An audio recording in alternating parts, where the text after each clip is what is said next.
Hey, Jack. I'm gay. Oh my God, that is so funny. I'm also gay. I was going to tell you. Wait, really? Yeah. And you're listening to Dating Straight. Hey, Amy.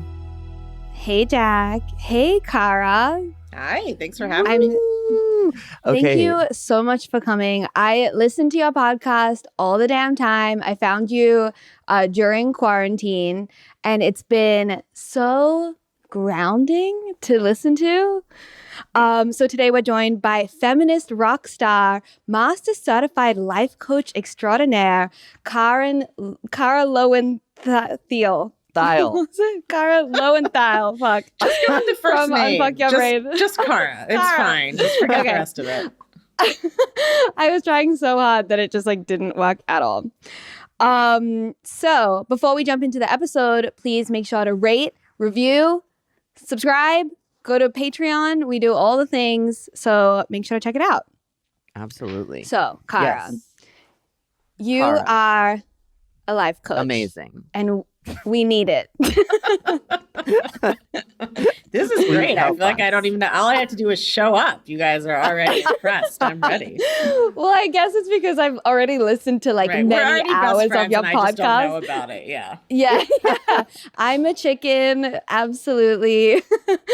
I'm all the way in. So we wanted to have you on, especially in January, because we want to set ourselves up for a peaceful and happy 2021, maybe even a productive 2021, Wow. because I don't know about you guys, but I did not do that much in 2020. Relatable? No? Okay. I did a medium amount, but we have higher hopes for this year. That's all I say. Don't know how it's gonna Yeah. go, but we have high hopes. Yeah. So I myself set some impossible goals, which I tried to explain what impossible goals were, but could you let us know? Because I can't explain it right. It's like, join this cult from a podcast that I heard, and now I have to do this thing. Yes. Yes. We may have to find a different word than chickens also, because Facebook I have the Clutch, which is my feminist coaching community. And so people are constantly posting hey, chickens, blah, blah, blah. Here's my coaching I need help on. And then Facebook has started flagging those as and deleting them for being Why? harassment and bullying. What? What? What does that mean? That's wild. I guess because the term chicken, you might be calling someone chicken. It's like calling them a coward. I know. I'm meanwhile, there's fascist insanity on the ad feed, Yeah, come on. 24/7, and they're oh, this ladies Facebook group of chickens. We gotta Crosses crack the down on line. that bullshit. Yeah. It's really wild. We were could not figure out what was going on for a while, and so now it's all my fine feathered friends, which hopefully they're not going to crack down on. So an impossible goal is what it sounds like, right? It is the idea of setting a goal that you currently think is impossible to get to. And I think that sounds counterintuitive to people. Why would you try to do something impossible, right? And the idea is really that most of us, I think, dramatically underestimate what we're capable of, especially over the long term. Humans in general have a cognitive bias where we overestimate what we're capable of in a short period of time. So we've all had that insane to-do list and be I'm going to get this all done today. And, or here's what I'm going to get done this weekend. And then it's you do one of those things. So we're not very good with understanding what we're capable of over long periods of time or short periods of time, really. So, but then we underestimate what we can get done in a long period of time because our brains just kind of can't really think past a few weeks. So when you set an impossible goal, you are sort of stretching your brain and yourself to come up with something beyond what you think would be sort of easy or normal to accomplish. And in order to do something that you think is impossible, it will bring up all of your own thought patterns, all of the things that are kind of constraining you and holding you back in life and making you think that you are not good enough or capable enough or talented enough or don't have enough resources or whatever it is. And so really the journey with an impossible goal, it doesn't even, usually we set a goal and we're I want to make it achievable so I can make sure I get there so that I don't have to feel bad about myself if I don't. which is like not a great way of setting goals because you're already sort of like limiting it to just what feels basically safe. And then your whole motivation is to avoid being mean to yourself if you fail. Whereas when you set an impossible goal, it doesn't even matter if you get there or not, because the real question is like, how are you going to have to change and evolve to get to that impossible goal? If you've only, if you have a business and you've only ever made $50,000 a year in your business, how would all of your thinking and, feeling and acting have to change to make 100,000 in your business or 200,000, whatever it is? It doesn't have to be money. It can be anything. If you've never run a mile, who would you have to become to run a marathon? Right? It almost doesn't even matter if you ever get to the marathon or not, or you make the 200K. What matters is your evolution in trying to become a different kind of person who can do this new thing. Cool. Wow. That seems, So No, it is. It's a very, I feel like, unique take. At least I feel like sort of what you've been saying, like in my past, every time I've set goals, I've tried to make goals that are doable, because if I don't get there, then I'm like, or I feel like if they're too big, then I'll just like almost forget about them, because like I am not making any progress. Fantasy. Yeah, exactly. So one of the reasons it's funny you brought up this topic, because the idea of an impossible goal in general is something that I learned from my teacher and a lot of coaches teach.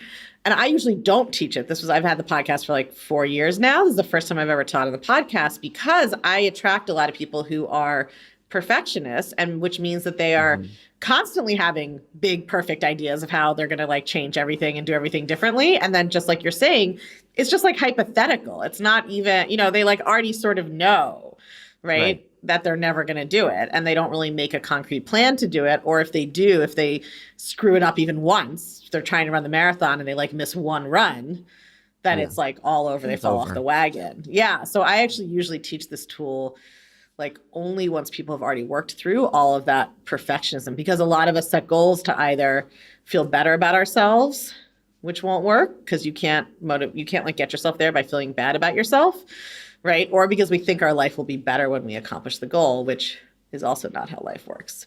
So it's actually kind of a high level tool. You have to be ready for it to really use it correctly. Thank you so much, Evelyn, for sponsoring this episode of the podcast. We love Evelyn. Evelyn is comfy, it's cozy, it's cute.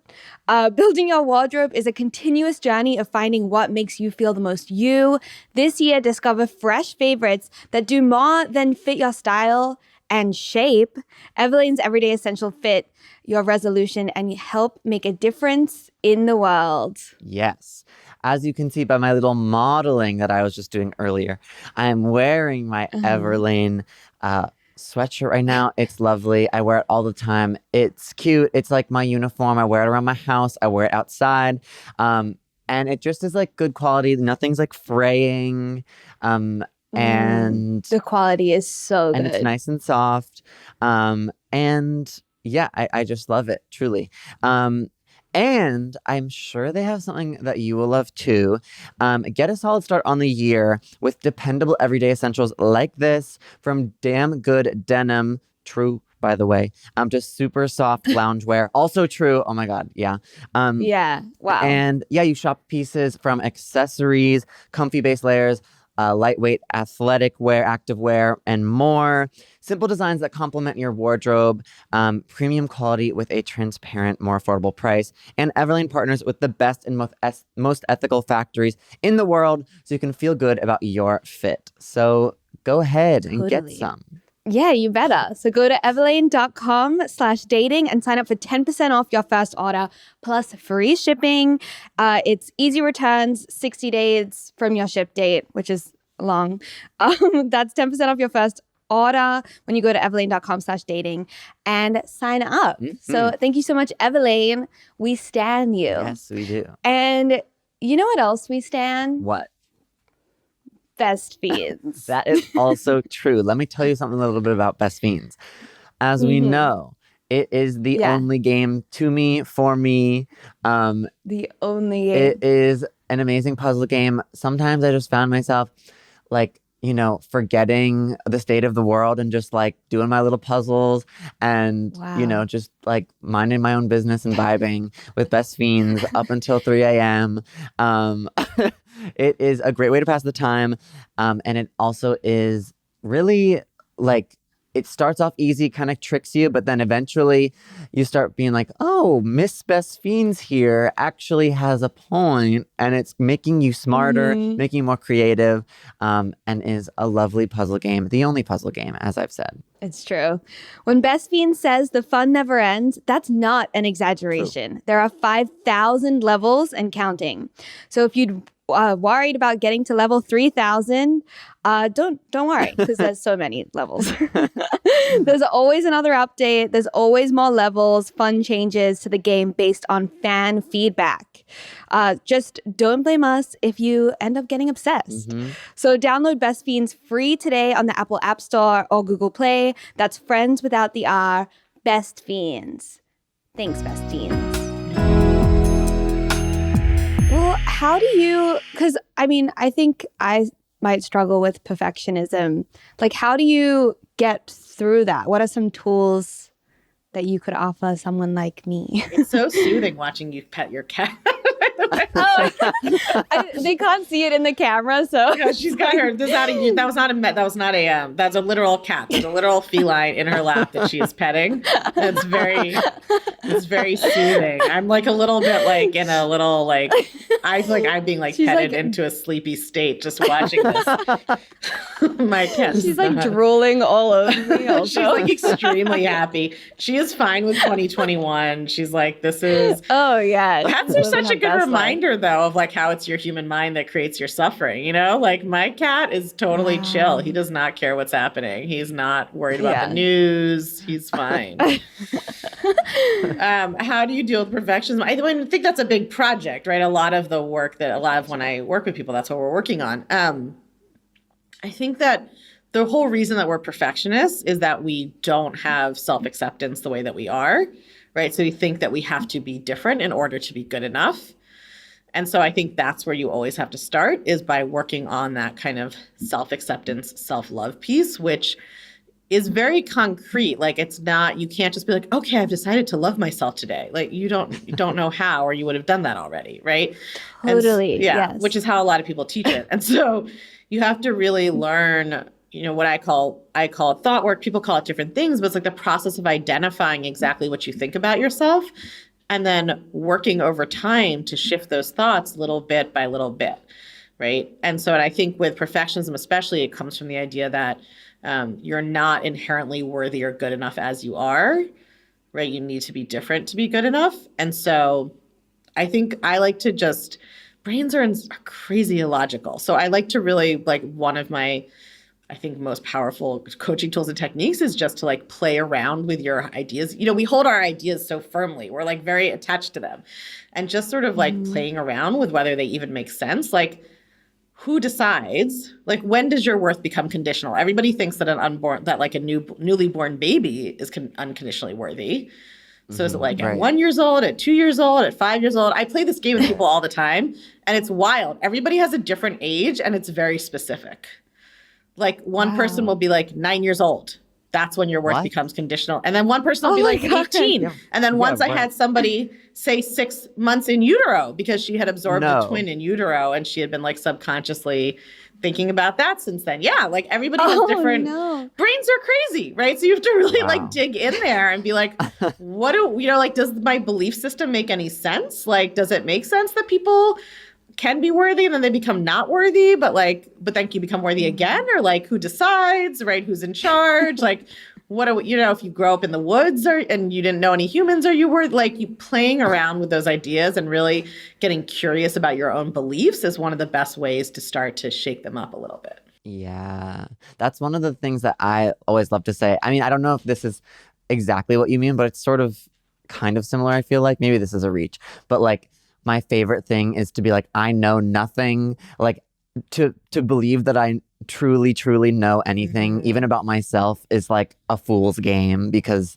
like then I'm just trying to convince myself that I like have something and I rely on that. But like in reality, no, in my head. Yeah, it's all made up and it's all subject to change, right? I think like living in it, there's a balance of like knowing it's sort of like your life is like very serious and not serious at all. It's all made up. Who cares? Yes. But also we're here. So we're going to do something with our time. So we might as well try to accomplish something or to grow or to evolve. Right. But ultimately, yeah, I'm constantly like, you don't get into heaven faster if you do X, Y, Z. Right. Like you're not getting a certified letter from the universe that you're finally good enough. Like you're just going to have to decide. Right. Even though it's all made up and there's no such thing as inherent, worth. I just think like, I like to be like, listen, obviously inherent human worth is a made up concept, but I think either we all have it or none of us has it. Like, it doesn't make any sense to be like, well, everybody has it except me. Like that can't be how the system works, right? No. Especially or like, and then like every single person I've ever worked with thinks they're the one. I'm like, this is a big coincidence that everybody else in the world is inherently worthy, but like all the people who aren't end up in my coaching membership. So it's all made up, but that's why I'm very pragmatic. Like, let's figure out what result you get from thinking a thought in your life. When you think I'm not good enough or I have to prove I'm worthy, how do you feel? How do you act? Like you end up running around like a lunatic trying to convince everyone else that you're good enough and never feeling good enough. If you decide to practice believing that you are good enough, what kind of feelings and actions and results are we going to get then? Your life is going to look very different. Mm-hmm. For sure. Mm-hmm. What are like some physical ways that we can put that into practice? Like to put into practice that I believe that I'm good enough and that I like love myself unconditionally. Like, you got to start much. I always say like it shouldn't seem inspirational at all. Like it should not, it would like not go on a Pinterest quote. It would not look good on a pillow. It should be, it's like, like it's possible that my brain is wrong, that I'm the worst person alive. Like that's a good like starting thought. It's possible. So you just like meditate on that? Yeah, you literally practice the thought, right? So your unconscious mind is thinking, estimates are all over the place. They've done different studies. Human consciousness is a mystery. Nobody totally understands it. But like one mainstream estimate you see a lot is that you're having 60,000 thoughts a day. You're not conscious of most of them. Yeah, it's a lot. If you ever feel overwhelmed in your brain, that's why. A lot of it's running automatically. It's just like, that's a table, that's a chair, my leg goes here, this is a door. Like, it's not all genius in there. A lot of it is just like the daily operations keeping you moving through the world. But you've been like, if you are, in your 20s, in your 30s, 40, however old you are, you have spent at least 15 years unconsciously practicing, and that's if you're 20, let's say, unconsciously practicing all of these thoughts you have about yourself, right? So you have to consciously practice new ones. I mean, I think part of the big problem with like positive thinking or thought, like the way people think about mindset or thinking new things is they think they're just supposed to like say the thought once and then they magically believe it. But like, you don't walk into the gym and be like, well, I've never done anything here, but I think I'd like to deadlift 500 pounds. And then like that goes super well for you, right? Or like, I haven't practiced at all. I think I'll run this marathon. That's not how things work. Your brain is not literally a muscle, but it works like a muscle in the sense of repetition is what, right? The neuron, that saying of the neurons that fire together, wire together. It means that like, your brain actually creates habitual patterns, right? Literally like the electrical signals get stronger the more that you use them. I think the amazing gift is that if you've thought that you're unworthy for 20 years, you don't have to practice thinking you're worthy for 20 years to catch up. Like it's not a one-to-one time equivalent, but you do have to practice. It's not just like, well, I say it once to myself. So yeah, I mean, literally saying it out loud to yourself. You can also, some studies show that people learn things much more quickly by singing them, which makes sense if you think about like the tradition, oral, before written writing, that's how information was passed down for, hundreds of thousands of years, for millennia, not hundreds of thousands, for millennia was like singing. So I definitely have clients who make up little songs with their thoughts that they're trying to practice and believe. Some studies show it's up to like 20 times faster to learn that way. Whoa. Wow. You can write them on a Post-it note, make them your password. But yeah, it's literally just thinking it as much as possible. Wow. And then eventually that circuit has now fired more often and the other one is fired less because you've been like redirecting your brain. And then over time, the new circuit becomes the dominant thought and then it moves into your unconscious. Just like learning a new skill. At first, you have to really pay attention when you do it. And then it moves into your unconscious and your brain can carry it out while you do other things. Thank Thank you so much, Usual Wines, for sponsoring this episode of the podcast. Usual Wines are wines for the modern drinker. Each bottle is 6.3 ounces, which is a heavy pour or about a glass and a half of wine. So there's going to be no more pouring wine down the sink if you don't want to finish the bottle. Because of the single serve format and bottle design, Usual is always fresh. So there's going to be no more stale, bubbly, flat rosé. The opposite of those, actually. The wines are low carb and have 0 grams of sugar. Usual has a red blend, a rosé, a sparkling white wine called Brut.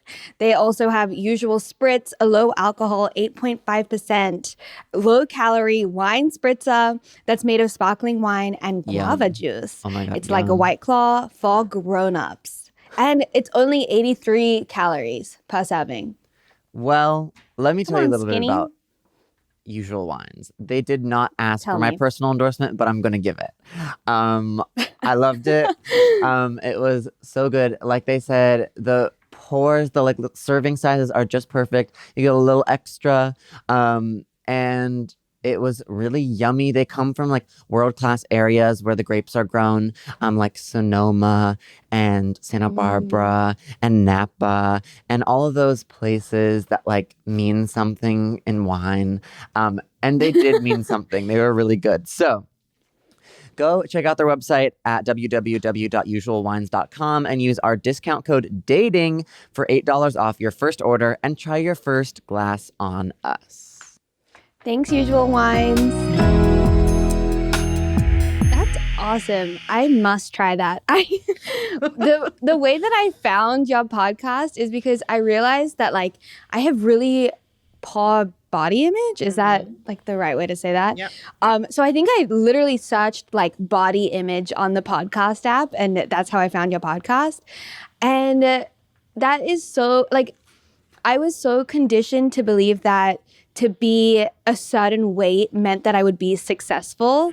So I think that through thought work, I mean, I would love to undo that. Yeah. Because that is such a useless thought, honestly. Like, Yeah, it's it not also doesn't actually, even make any sense. Like, unless It your doesn't, I profession is know. being a fashion model, who gives a fuck, right? I mean, it's like Yeah. totally irrational. But yeah, that's what we're taught. I mean, everybody, but especially women in our society, are taught that love and acceptance and success depend on what you look like and particularly how much you weigh. So it's super common. But yes, you can recondition your brain. I mean, I used to think that I couldn't be a coach because this is before I had done that reconditioning work. Like, who would hire a fat life coach? Obviously, they don't know anything and can't get their own life together, right? And now, of course, like having the body I have and being in the public eye and being a coach is the most powerful thing about my coaching, right? It like draws in people who look like me and people who are more conventionally sized or conventionally attractive who are like, wait, I feel like shit about myself, but she's confident. Like, I got to find out what's going on here. Like, I have to figure, what is the secret sauce? So I think like the thing that often what I find is that the thing that we think is the worst thing about us or the thing that's going to hold us back is often actually our greatest asset. We just have to understand how to look at it differently. Wow.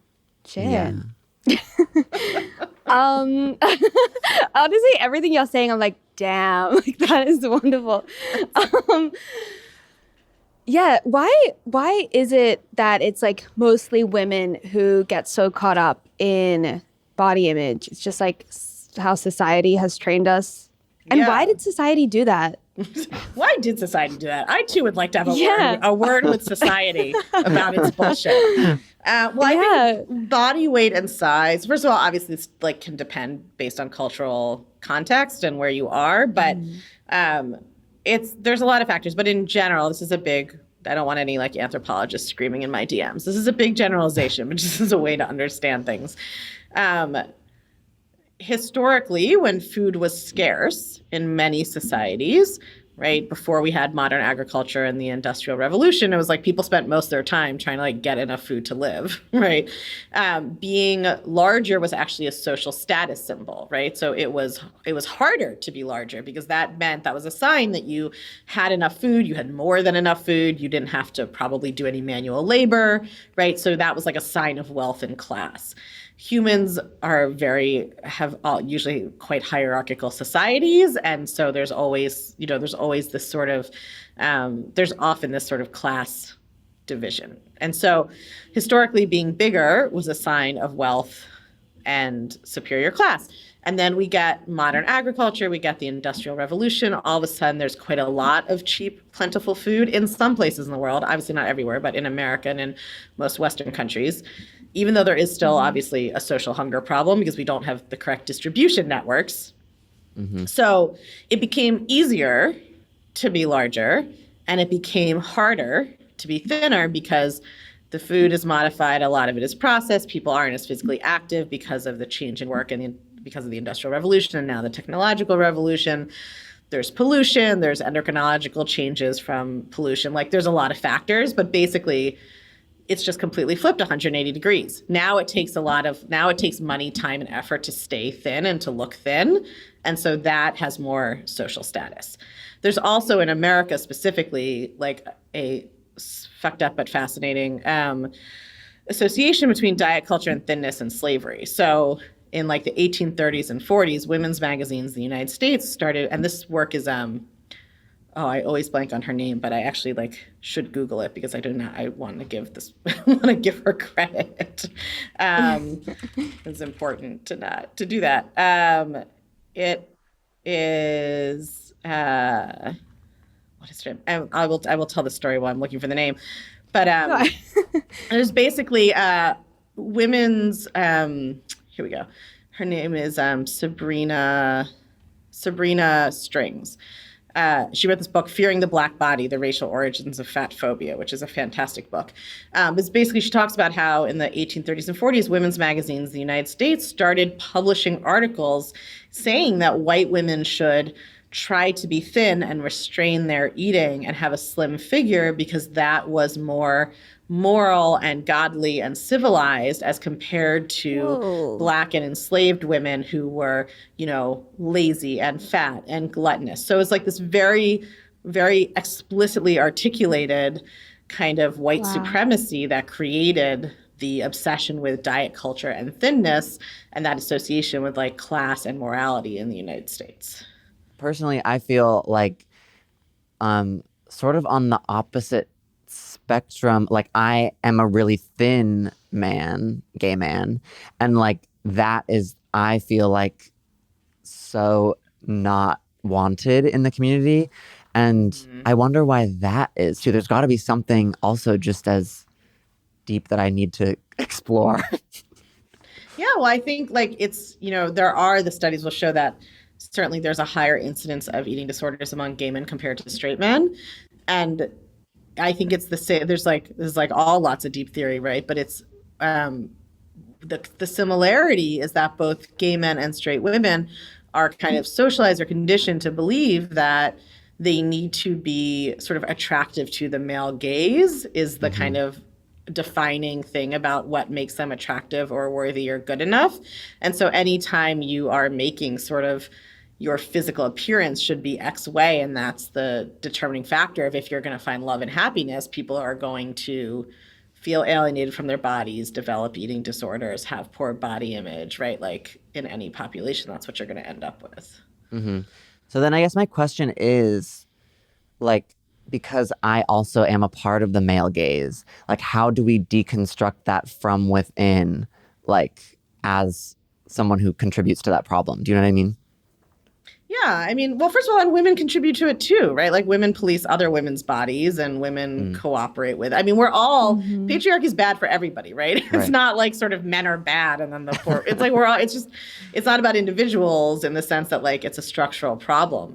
I mean, I think number one, like I think it depends. Your positioning depends. Like if you were like what are the things that straight men could do? Like condition themselves to be sexually attracted to a broader range of body types. I actually think that's true for gay men or lesbians or anyone. Like we can all work on kind of deconditioning the idea that only certain bodies are attractive, right? And then I think there's this whole other level in dating that goes on where there are like any person who is like, I'm sure you've experienced this, like any, like a thin man, a fat woman, whatever, anybody who's outside the norm can tell you there's plenty of people who are sexually attracted to people who look like you, right? Like there are plenty of straight men who want to have sex with fat women, but there's a social stigma to dating people who are outside the like boundaries of what's considered conventionally attractive in your community, right? And so I think one of the biggest things that any of us can do is use, and this is like true in any different sector of oppression, right, is use whatever social or power or privilege you have to destigmatize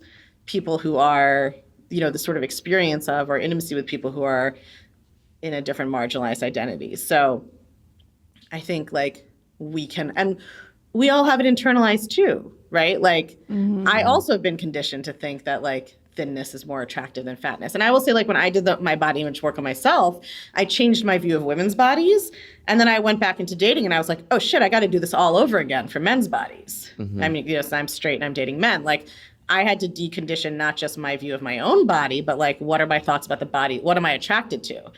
And a lot of that is social and can be undone. Not your orientation, right? Like, I'm not, but like just to be clear, that's not what I'm saying. Don't worry. I didn't think You're so. just trying to be careful, right? That's whenever you talk about thoughts having any impact on sexual attraction, there's somebody who thinks like you're saying you can just think yourself straight or think yourself gay. I don't mean your orientation, right? That's I'll give it a shot, but I bet it won't work. yeah, not that. But in terms of what we are attracted to is very socially, right? Just like in the past, it would be like plumpness would be more desirable, and now it's right. That kind of stuff has to do with like how we're raised, what we're shown, what bodies we see in advertisements, what bodies we see getting rewarded for being beautiful or attractive, and so some of that we can recondition in ourselves, and I think that's something that all of us can do, and that benefits us, benefits the people that we're intimate with, and adds up for the bigger society. For sure. You're blowing my mind. On dating I will say straight, also for you, if you have anybody who's got their own body image stuff, one of the biggest things I recommend in addition to thought work is just changing up your visual diet, right? So like go through your Instagram, go through whatever. You need to be looking at bodies that are the same as yours or have a more pronounced version of the thing you're insecure about. You literally have to change what your eye, like we think that our eyes are just cameras that like record and report to our brain. They're not. What you believe literally impacts what you see, like what you will think your visual cortex is telling you. And so you can reprogram that both through active thought work, but also through just changing what you see, because your brain has something called a familiarity bias, where the things that it sees the most often are what it thinks are normal or to be prized, right, or are more attractive. Wow. Yes. Yeah, I've purged like 95% of the Insta gays I follow, and I have never Yeah, done better. exactly. I totally did that in the beginning, and like now it's so wild. I used to look at a advertisement with a traditionally sized model, so that's gonna be somebody's like a 0 or a size 2 or something, and be like, that's, thought that was beautiful and that's what I should look like. And I'm not saying that's not beautiful, but for my own good, I have retrained my brain to not see that way. And now when I see a plus size model, I'm like, that's the normal beautiful thing. And when I see a straight size model, I'm actually like, wait, what? Like that looks weird. I'm not saying that people, obviously that small thin people actually look weird, but if you have to, whatever body you have to live in, or you get to live in, you want to rewire your brain so that seems like the most beautiful, normal body. There's no advantage to thinking some different body is better. That's so true. That is I great remember in advice. high school, when I first got Instagram, I followed like all of the Victoria's Secret models, and Right. I'm never going to be 6 feet tall and 100 pounds. Right. So I don't know why I was like almost, I guess, like punishing myself We for think it's not looking like inspirational that. because this is the lie of diet culture, right? Diet culture, literally, it's so crazy. At my coach training, when I first got certified, there was this woman there and she's getting coached on weight loss. And this is what she kept saying she couldn't even hear herself. This is what she kept saying. When I lose the 25 pounds, I'm going to feel better. I'm going to look better. I'm going to be younger. No. It was like, no, you won't be younger, right? You can't go back in time. And it's like funny, but it's a true, it's like, that's how powerful that association is, right? That's sort of, we think that diet culture sells us this myth that like, yeah, somehow if we just like eat the right way and do the right exercises, we will all look completely different. right? If you look at a bunch of dogs in the dog park, you're not like, well, that Chihuahua could be a Great Dane if it just like bulked up at the gym. It doesn't make any sense, right? Yeah. But that's what we're Yeah. taught. We are taught that there's this like perfect body that's somehow obtainable to all of us and looks the same. So of course you're going to follow Victoria's Secret models. That's going to inspire you to grow 10 inches and have a different hair color and like, right? Yeah, it's crazy. Yeah. But that's the lie of diet culture. It's a total fantasy. That's why perfectionists are so often, perfectionism and diet culture go together. Wow. Diet culture makes no goddamn sense. No, I it also makes remember, no sense.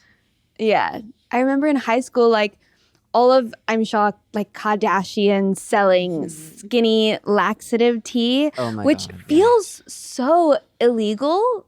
Feels illegal. It should be. It's crazy. It's crazy Yeah. that we're like, hey, do you not like your body? If you try to actually like empty your intestines more than they naturally should be, then you can love yourself. This is what? Like that, Yeah. right?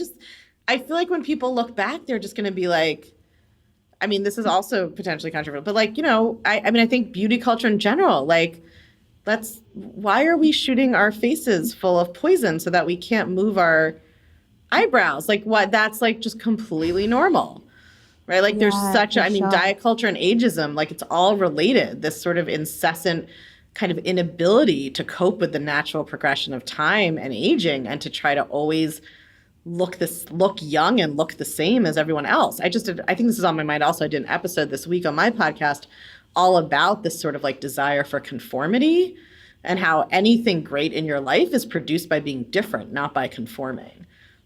And we just have this, you know, but we are trained that we should like all look the same, all look the certain way, never get old, never be wrinkled, never have hair, never smell weird, never have a human body. Yeah, why are we so afraid of being human? That's I mean, me I think too. that's Why some am I deep so afraid? shit, right? I think that's like fear of mortality. Like, I think a lot of human civilization and culture are structures built up to try to like forget that we're animals, Yeah. right? To like distinguish us from the animals. I think that's part of it. Whoa. So you're saying that people get Botox because they're afraid of dying? Is that what? I don't think that's their thought. I don't think they're like, Yeah. I don't think they're like, well, if I get Botox, maybe I can live forever. No, but I do think the like obsession with you. I mean, it's particularly cultural, right? There are cultures where being older is respected and revered, and like, right? I mean, it's not always the same. In America, it's very connected to capitalism and to like American exceptionalism and our kind of stories about ourselves as like a young country that's always on the cutting edge. Like, you know, there's like a lot of cultural forces that go into it. But I do think that like a lot, when you look at like philosophy and religion, and you know, a lot of it is like humans trying to be like, are we animals? Are humans different than animals? Do we have dominion over the animals? Like, what makes us human?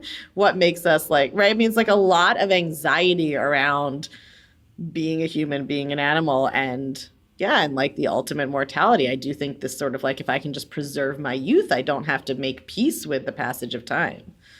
Yeah. And also, I think, Whoa. like you said, kind of like getting Botox, you don't want to let everyone else in on the fact that you look like you're dying in a way. Like, you want everyone to think that you're like but really that's like what you're Yeah. trying to get rid of is like your wrinkles, which just shows that you're closer to death than, you know, someone without them. Yeah, and that you're like a human. Like, yeah, I mean, I don't know if you guys saw that show that was just on HBO. What was it called? It had Nicole Kidman and Hugh. Jack? Oh, The Undoing? The Undoing. Nicole Kidman So and good. Hugh Grant. I'm not great at pop culture, but I watched that show, and it was insane. Hugh Grant is 5 years older than Nicole Kidman. And in the movie, he looks like a normal 60-year-old man who hasn't had cosmetic surgery done. And she looks like they scraped her face off with a planer. Like, she's had so much work done, so her skin is completely smooth. She can't really move her face.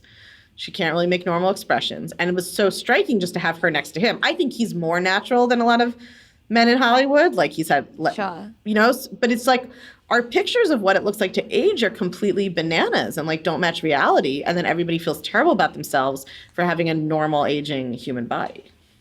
Yeah. Well, I actually heard something, I don't remember what, but about Botox and how it actually makes you look older than what you are, because youthful people can like move their face and have like very expressive faces. Yes, And then it looks odd Botox when can kind of age you in that sense. I think we also have to embrace aging, right? I mean, it's particularly hard for women because women are taught that their value is their youth, their fertility, and their sex appeal, and that those things are things that are the province of young people, right? And so, I mean, I think a lot of women describe this experience of feeling like as they become older, they become, quote unquote, like invisible because they are not getting the same kind of attention. And like that is all a product of socialization, that we have socialized women to think that like feeling alive and visible means getting sexual, attention from men, wanted or unwanted. Like I'm, walking down the street, I don't know why I would want to be not invisible, right?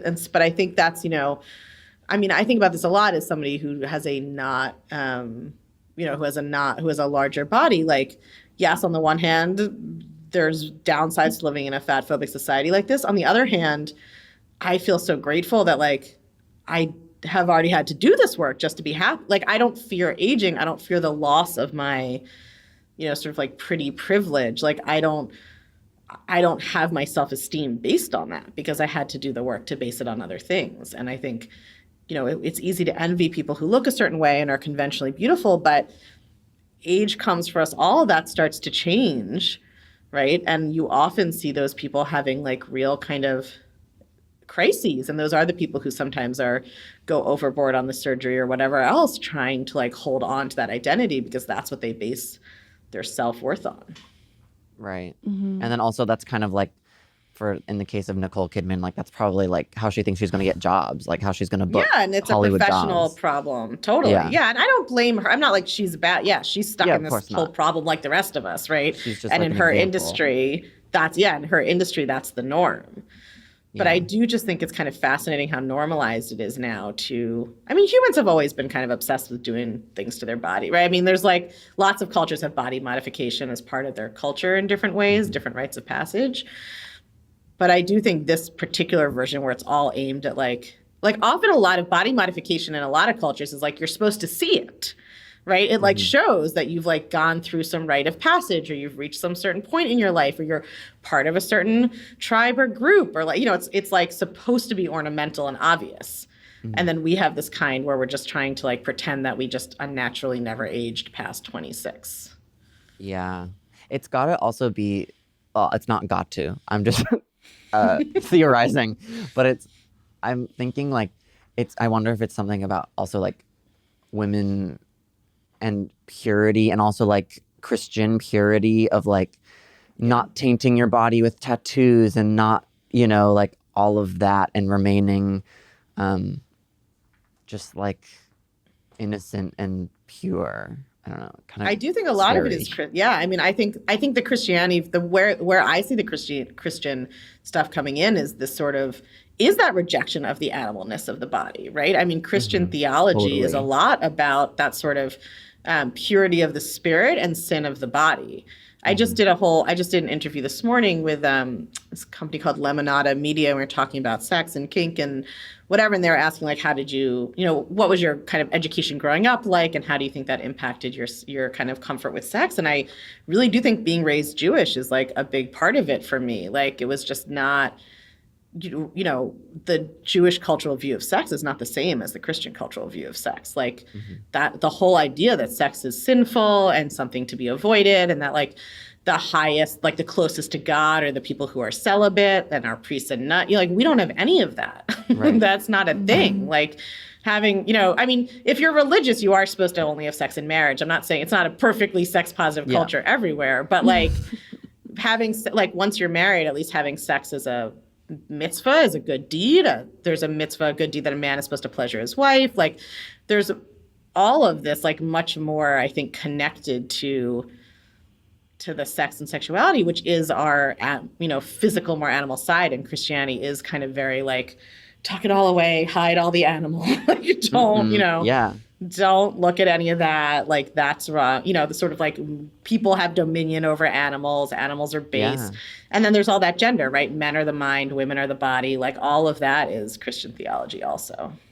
And that's got to be where like shaving culture for women comes from too, is to like not be like an animal. Because men, I Right, think, like you should. because men, I think we kind of are allowed to be more like we're kind of like seen Yeah. as like ferocious or like able to go out and provide, you know, like that's kind of the animal that we think of, I think, as well. Yeah, I think that's like very specifically the sort of white Christian, you know, women are pure kind of, rhetoric. Crazy. Totally. Everything is so deep. Much to think about. Is this what you guys thought this podcast interview was going to be like? Kind of, yes. Honestly, kinda, yeah. I'm just like sneaking deep philosophy into the life coaching industry just from the side. And I'm obsessed, and I'm glad that you're doing that.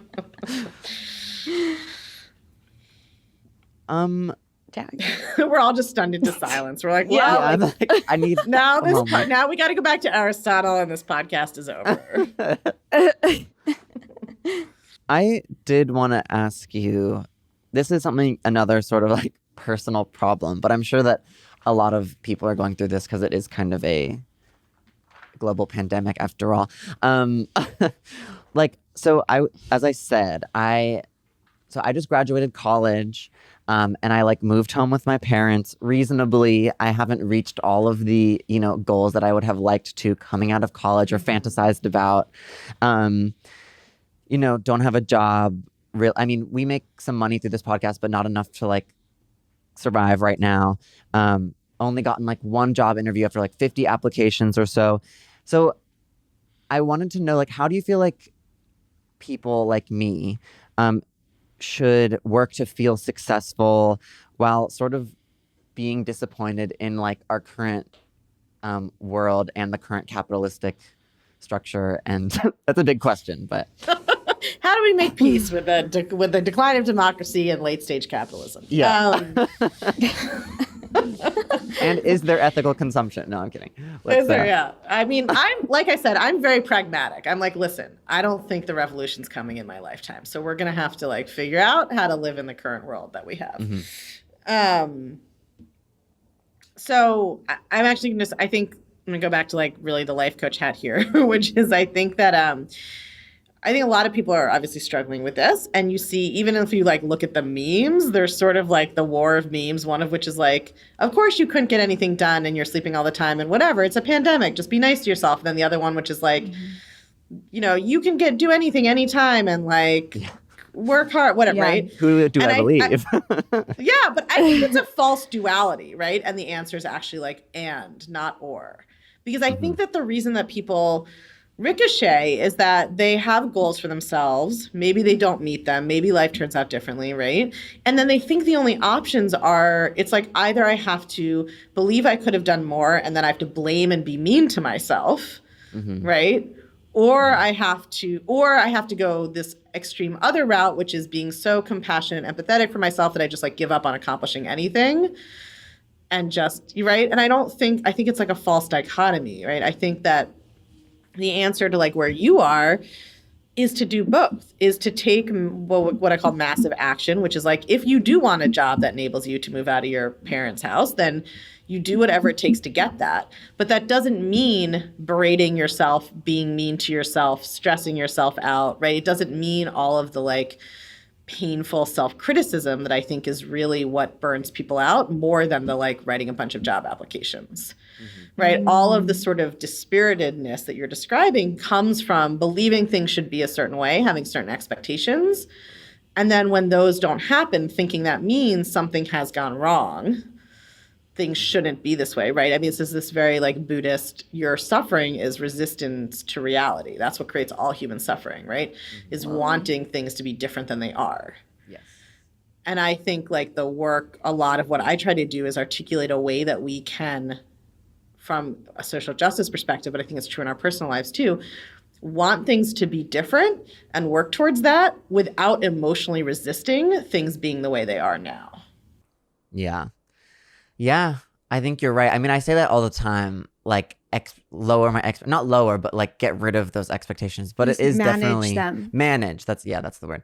But Easier said than done, but I'll do my best to work on it. But it's just back to that thought work practice, right? I mean, Yeah. none of this is magic. It's like, for me, what I reckon, it's like writing down what you're thinking and then picking a thought or two that's really painful for you, like I failed or I fucked up or things shouldn't be this way or whatever it is, and then doing like a little baby step thought. Like, I mean, I know a coach who did 50 consult calls in a row without closing a single client before she closed one. Like 50 no's in a row. Yeah. And now she's a multiple six-figure business. Like, she stuck with it, right? And she kept going and not that she had lots of drama along the way. Not that she didn't have mental drama about it, right? But she kept going and she kept practicing. I think of like action and thought work as like a dialectic. It's like it revolves back and forth. It's not like you have to like have the perfect thoughts before you can do anything or succeed, right? It's like change your thinking a little, still get pretty shitty results, but you get a little bit better result. Change your thinking a little bit more, the results get like 5% less shit, right? It's like, and then you can keep building and moving, right? We're not being perfectionistic about it. Yes. And I think, one of the reasons that I'm so in love with the work that I teach and the way I learned it from my teacher is that I think that it really breaks down and helps you see like how the results in your life can be wildly different just based on what you're thinking. Like, you can take all the action in the world. You can send out 150 applications. If your thought is, I'm never going to get a job, this economy is fucked and there's no way, you're not going to get a job. And I like the way that, not because it's magic, but because like the way you phrase the cover letter, the jobs you decide to apply to, the way you show up in the interview emotionally, whether your brain thinks of a creative thing that you could do in that cover letter, or whether your brain is looking for opportunity and remembers that you actually know somebody's third cousin who works at that. Like, your brain will literally like not see opportunities for problem solving if you believe a problem can't be solved. Wow. It just turns it off. Whereas if you believe a problem can be solved and you are going to succeed, your brain is constantly looking for ways to make that happen. Your brain is like the most powerful computer in the world. And most of us are just like, I just let the monkeys do what they want up there, and then I just hope for the best, as opposed to like writing the programming yourself to tell your brain what to do. Yeah. Totally. It's not magic When did you manifesting. first? Sorry, go ahead. Oh, no, wait. Tell me it's not magic manifesting? It's not magic. Like when we say like the way you think produces your results, it's not magic manifesting, right? Like, if you sit in your apartment and you're like, I just know like my partner, I'm going to find that partner, and you don't do anything, like it would have to be the UPS guy. That's not what's going to happen, right? You're not going to find somebody. But that's not really what happens, because the truth is, if you really believe like my partner's out there and I'm excited to find them, you feel optimistic and motivated and committed, and then all your actions are different. The person who really believes it's going to happen goes and takes the action to make it happen. Yeah. Right? So when people are like, oh, if you believe it'll happen, it's like it's not like you called upon the fairies. It's like when you believe a certain way, then you feel a certain way, then you act a certain way, and your actions are what get you to that result that you want. So it's like the mechanism behind what people call like positive thinking or manifestation or whatever. Okay, so I wanted to ask you, when in your life did you kind of like come to this consciousness of, I can change my life myself? Well, I think more like a slow boil and then finding the right ingredients. So I was always interested in, I've been a professional feminist kind of my whole life. I was in the reproductive rights movement. I was a reproductive rights lawyer, and then I was an academic before I quit to become a life coach, as one does. But I was always interested in psychology and coaching and therapy. I was the 16-year-old who was like, I'm going to therapy. You need to drive me and pay for it. Like, I was always interested in, That's like genius though. How did you become like that? Are your parents really liberal in that way? Well, they're really liberal. They definitely were not like, we're all going to therapy. They were not anti, but I was like, I'm going, you need to take care of it. And they were like, okay. I don't know. I do think, I don't know. Some of the stuff does seem like, if not genetic, very innate in terms of just like what are our very early interests. Like, some people like at 3 are like, I need to play the piano. I know how, right? And everybody's like, how do you know it? You just do, right? And some people at 3 are like, I got to play soccer. And I don't know. So I do think I've always been, I read a lot growing up. My father's a rare book dealer. We didn't have a TV. He had a very aggressive reading program that I was put through. So I think that I I complained about a lot as a child, but I do think that reading a lot of fiction, I think it very early gets you interested in you're very early conscious of other people's interiority. Like other people have minds that think a different way. People think different ways about things. People are having very different experiences, but also what is common about the human experience. So I just think I have always been my overriding intellectual preoccupation ever since I was little has just been what is being a human? What is this experience we're having? How do we communicate it to each other? How do we bridge the fact that we can never actually be inside each other's heads? So we think we're all describing the same thing, but are we describing the same thing? What is the good life? How do we decide how to live? All of that. I'd like to think that was all new and intriguing to me, but I found my high school yearbook when I was moving, and my high school yearbook quotes are just totally all about this. This is just the only thing I've ever actually cared to think about. Cool. But I just took a long detour into constitutional litigation. So anyway, I had been going to therapy. I was into yoga, I was into meditation, but a lot like you, a lot of people come to this work. It's like a bait and switch. We're oh, do you need to fix yourself? Come in, I'll teach you how. And then you get in, we're just kidding. You don't need to fix yourself. There's nothing wrong with you. But that's how I got there too, for sure. I was definitely that was the positive side is what I just told you. But there was also the negative side of terrible body image and thinking I wasn't good enough and thinking I was unworthy and thinking I was unlovable and maybe yoga was going to fix it, meditation was going to fix it, therapy was going to fix it, coaching was going to fix it. I had tried all the different things. But then I found my teacher, whose name is Brooke Castillo of the Life Coach School, hilariously in the last weight loss coaching thing I did before I discovered the idea of diet culture and health at any size and body positivity. That's where I met her, my teacher. And it was she was teaching weight loss, but then teaching all this amazing thought work. And I was wow. But I could just do the thought work. If I just, the way she taught it and the way that school teaches, which is why I am affiliated with it anyway, right, is you have to love yourself. Weight loss, losing weight is not going to change what you think and feel about yourself. And in fact, you can't do it from being self-punishing. And you have, so I was but wait, if I'm going to change my thoughts to love myself, then goal accomplished. I don't need this other stuff, And at the same time, I was learning more about, what I believe to be the correct science about, how common it is to be able to intentionally lose weight and keep it off, what impacts weight, what are, the health at any size movement, the misconceptions in the kind of mainstream medical community who don't learn anything about weight and metabolics and nutrition. So that was just a very formative period of learning those things in quick succession. I sort of put them together and was oh, wait, I think that I can use this thought work not only to love myself, but rather than then use it to try to change my behavior and force a temporary weight loss, I can use it to change all my thoughts about why I want to be thin and why people should be thin and what is attractive and all of that. So that was really I think my body image work was the crucible for it.